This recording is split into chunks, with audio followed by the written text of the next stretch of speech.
Season 2 of Breaking Bad continues the tension that was built up in the Season 1 finale.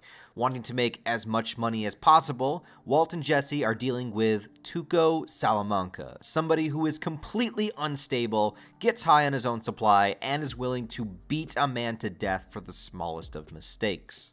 But as all things, in this series, we have consequence. The death that Tuco caused leads the police to be on his tail.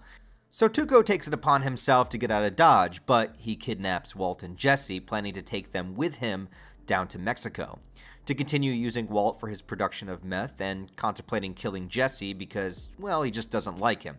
The tension that is in this episode 2 of the season called Grilled, it always had me on the edge of my seat from the first time I watched it up until now. How they try to get Tuco to take the poison meth but screw it up, and the uncertainty of how coherent Hector Salamanca actually is.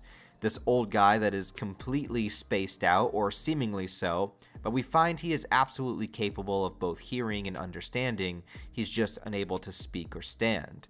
The sound of his bell for yes or no answers has somehow become this haunting sound that is synonymous with fear whenever we hear it ring within the series. And this is only the beginning of what Season 2 has to offer. The thing I love about this season in particular is its heavy emphasis on consequence, the butterfly effect of life, or causality if you want to call it that. How every tiny decision causes a current of change that sweeps across these characters' lives. A theme that is set up in the very beginning of the season, showing us these black and white snippets of something horrible that happened around Walter's house. Could it have been a police raid, a cartel attack, an explosion caused by a meth lab gone bad? We aren't really sure, and we aren't told until the final episode of the season, but the tease goes hand in hand with what this season is trying to tell us. Many events get put into motion due to the Tuco event in the beginning. Walt and Jesse do manage to finally get one over on him right before Jesse is about to be executed. My favorite moment is when Walt, having no leverage whatsoever, just breaks down and tells Tuco what he really thinks about him. And it's just such a ballsy move, since he might die any second from now. He just straight up tells him off, and I love it. We tried to poison you because you're an insane, degenerate piece of filth, and you deserve to die. But as luck or fate would have it, while searching for Walt, who was missing, Hank arrives on the scene. Walt and Jesse do manage to hide, but then Hank is locked in a firefight with Tuco unexpectedly and just narrowly mows him down. Now, Hank in Season 1 can be seen from the outside as a bit of a stereotypical dick of a cop. He boasts himself up constantly, he makes off-collar jokes at bad times, and he can't seem to take too much seriously. But in reality, most of this is an act, a defense mechanism that hides how unsure of himself he actually is. After the shootout with Tuco, Hank is praised and promoted at work, but deep down, he begins to suffer with intense PTSD and even begins to have panic attacks, but of course, he hides it from everybody else, afraid to show that weakness to anybody around him or ruin this image of him being a hero. Taken even farther when he's promoted and moved to another district. He tries to continue his showboating nature, but the officers here aren't really buying it. Also, I love the cameo from Danny Trejo as their informant. An informant that gets his head chopped off and put onto a turtle that then explodes and rips another officer's legs off in the process. Yeah, when I tell you there's a scene that I didn't see coming, it's this one. But anyways, for Hank, his work persona was something that gave him confidence and value, and though he tried to downplay the shootout after the turtle bomb, he cracks. He recluses himself at home until it's Walt of all people that's able to motivate him to return to work. I really love all of the exploration of Hank's character in this season and taking him a lot further than the persona that he puts on in front of everybody else. That he really is a guy trying to do the right thing, and that in dangerous situations he is very capable, but he's not made of stone. These things have an effect on him that he carries with him both mentally and physically throughout the course of the season and for the rest of his life. But even the near-death drama of what Walt and Jesse experience was not enough to stop them from trying to continue their operation. With no connections and not wanting to try to find another Tuco to deal with, they agree to sell it little by little and incorporate more dealers. Enter the dream team of Skinny Pete, Badger, and Combo, Jesse's friends. I actually really like all three of these guys, and I realized while watching this season over that each one of them represents all of the terrible things that can happen to you if you try to deal drugs in progressive order of bad to worse. First, Skinny Pete gets robbed, which causes Jesse to have to go try to get their deserved money back to them, only to enter the home of a meth head couple and see the true horrors of what drug addiction can do to people. The poor child that's left by himself, dirty and unfed. And this is only slightly before Jesse starts to go through his own experience of the nightmares of drugs himself. Next, we have Badger as the next highest risk result when he gets busted by the cops. A great episode that also introduces the character of Saul Goodman. In this season, we don't get a lot of him, but we do get what we need to know for the beginning of his involvement. He takes bribes, he takes on clearly guilty clientele, and the man has connections. At the end of the first episode that he's introduced, he finds Walter White working at his school, saying that he hired a private investigator to track him down, which is enhanced if you've seen Better Call Saul, because you know it was probably Mike that found him behind the scenes and actively warned Saul to not bother with this guy. But Saul has a similar resolve to make as much profit as possible. He knows there's a good product here with Walt, so he gets to know who he is, and later is the catalyst to introduce Walt to Gus Fring. Gus, who has very little screen time in Season 2, but makes a huge presence in just one episode as a sophisticated businessman deeply connected with the drug trade, and hiding in plain sight.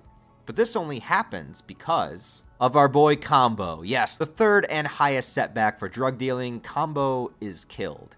He's killed by a child that was put up to it by someone much higher that we won't find out until next season, but by expanding their turf, somebody didn't like it, and Combo paid the price. This is what prompts Saul to try to introduce them to the big leagues, which is what brings us to Gus. But before all that happens, I want to talk about some very important things for Walt's character. First and foremost is his interaction with Gretchen in this season. Walt has been telling his wife that Gretchen and Elliot were the ones that were paying for his cancer treatment, something they offered to do, but Walt turned them down, wanting to earn it for himself. When Gretchen finds out Walt has been saying this, the two of them go out for a meal and talk it over, and we get some deep insights into Walt's convictions and his disdain for her. Walt insists that they cut him out of their corporation that went on to make millions, and that the company would have never gotten there without his contributions. Walt feels like they made all of that money based upon what he did. He's angry and bitter about it, not to mention there's a love triangle here between him, Gretchen, and Elliot that is only alluded to. And I like that the series doesn't spoon feed you the answers. You get Walt's perspective and then Gretchen's surprise and a little bit of her side, and like with every story, it's nuanced. There's two sides, and then there's also the truth, which is somewhere in the middle. The truth is what we don't actually really get to see, but it seems as though Walt left Gretchen, supposedly feeling inferior to her, already coming from a wealthy family and not having to earn it. Maybe he felt like he couldn't be the provider and it frustrated him. Though due to Walt's actions at the dinner, he seems to be spinning it that Gretchen got with Elliot and then they together cut him out of the company. But of course, later we find out that Walt sold his portion of the company and let them have it. But like the Walt that we meet in the beginning, this would have been a much more docile and weak version of him that would do that and then in his head blame them even though it was his choice to sell his portion. There's so much conflicting emotion and it was clearly a complicated situation. But then we get probably the best fuck you ever delivered on film. I feel so sorry for you, Walt. Fuck you. Walt is furious that Gretchen doesn't see the downside of what she may have done, and even more furious that she is feeling pity for him. That if she even knew half of what he had been through in his life, and especially within the past few months compared to the easy ride that she's had, and of course, I believe he once loved her as well, which makes it all the more difficult and intimate when that fuck you is delivered. It's a great scene, and I think one of the best in the show's run. The other great shifts and looks into Walt's psyche come with his medical condition in this season. The cancer diagnosis was the catalyst for needing to do something quick to make as much money as possible to leave behind, but that was the key to his justification for it, to leave behind. He with the understanding that he only had a short time left to live. And with that, he could ration away to himself whatever he had to do in some way because there would be only a finite time to do it in. In the episode 4 Days Out, which is a great episode itself, having Walt and Jesse kind of forced to deal with each other and find a way to get the RV moving again, but even more important is the end of the episode where Walt returns and gets the news that his cancer is in remission and he's on his way to making a full recovery, meaning he is going to have to live with the consequences of all of the decisions that he's made thus far. Dealing drugs, killing a man, lying to his family. Death was his way out, and now that is no longer able to be his crutch and his excuse. Walt punching the towel dispenser in the bathroom and seeing his warped reflection on it. It's the symbolism of the idea that he has to live with himself now, and he has to live with this distorted reflection of himself. He's changed, and it's a part that he can't go back on now that he has invested so much. And then, of course, we have to talk about Jesse and Jane. Jesse gets a new apartment after his parents kick him out of the house that he was looking after. His new landlord just so happens to be a smoking hot, dark-haired tattoo artist that any thinking man would want to try to get with. I understand. But Jane is trouble, fellas. But not at first. She's 18 months sober from heroin, and she does well at staying away from drugs, even though Jesse is doing some, and she's pretty confident he's a drug dealer. But when you're around the temptation long enough, eventually there is a breaking point. Like I said, this season does a very good job at showing the horrible repercussions of drugs and what actually happens to the people that are out there buying them. It's a downward slope for them both. Because of Jesse, Jane leans back into her habits, and because of Jane, she leads Jesse down an even more destructive path, introducing him to heroin. The scene it all builds towards is Walt coming back to Jesse's apartment, finding them both passed out on drugs, and while trying to wake Jesse up, Jane rolls over on her back and begins to vomit. But she can't move. In danger of choking to death, a very true and real-life consequence shown on the screen, Walt goes to move her to her side, but then stops himself. In a moment of contemplation, Walt sees an opportunity here. He sees Jane as somebody that is going to drag Jesse to an early grave, getting him hooked on this drug in particular, but also because of this, Jesse almost ruined their first meeting with Gus. Because when Walt was told by Saul to meet with the high-end businessman dealer at a fast food restaurant, Los Pollos Hermanos, Jesse shows up late, high, and Gus saw this, and he ignored them, refusing to do business with anybody that would compromise his business because of dealing with a drug addict.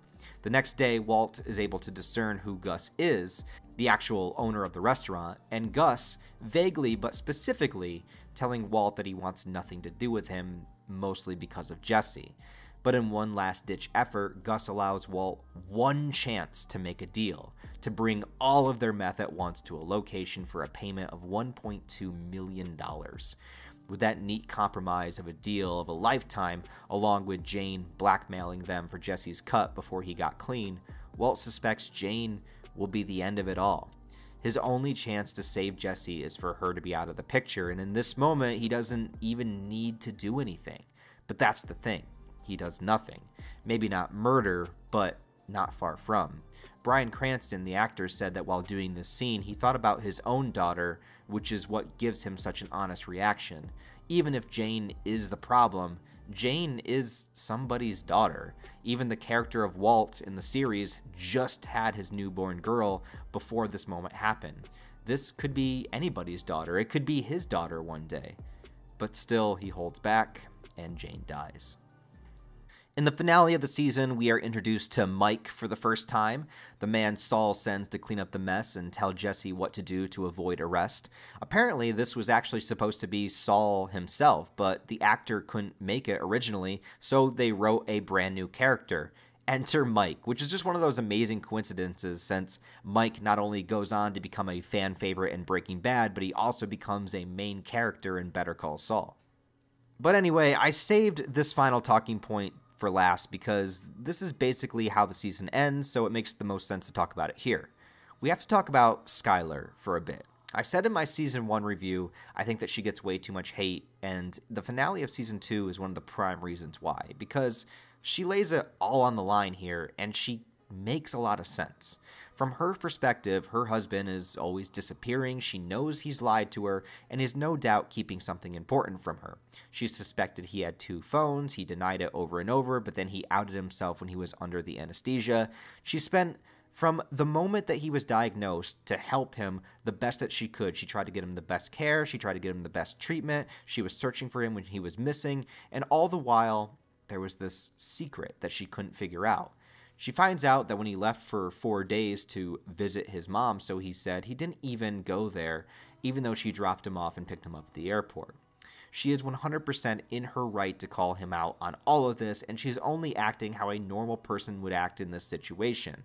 And their relationship is about to get a whole lot rockier with the introduction of her old boss, Ted, the guy that took her to the hospital when she was giving birth and was there when her daughter was born, as opposed to Walt, who missed it because he was making a drug deal.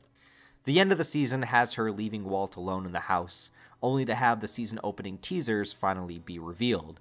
Jane's father, who was an air traffic controlman, was too distraught over his daughter's death, a death that Walt could have prevented easily, and makes a mistake on the job, causing 2 planes to crash into one another, killing hundreds and raining debris and corpses all over Albuquerque. The butterfly effect comes full circle, and the consequences are shown. Overall, even though Season 2 doesn't hit the peaks that Seasons 3, 4, and 5 will, I think that it is filled with a lot of brilliant moments and a look at the fallout of what the lifestyle Walt has chosen to live gives him, along with making Walt have to deal with each of these decisions one by one as they all begin to crumble under his feet. Yes, he's made more money than he expected to, but what now? His family life is being destroyed in the process, and hundreds of people are beginning to be affected. Not to mention, there are rumblings about somebody being out for his head, and what would Gus Fring eventually want from Walt moving forward? And all that is explored later in Season 3. But for now, let me know what you guys think about my review for Season 2. If you enjoyed it, please give it a thumbs up and a comment below to help it in the algorithm. I'd really appreciate it if you did so. Tell me your favorite moment from the season, or maybe the moment where you started to lose a little bit more of respect for Walt, or what moment or what decision of his was the moment where you were like, okay, he's too far gone, or did it not happen yet?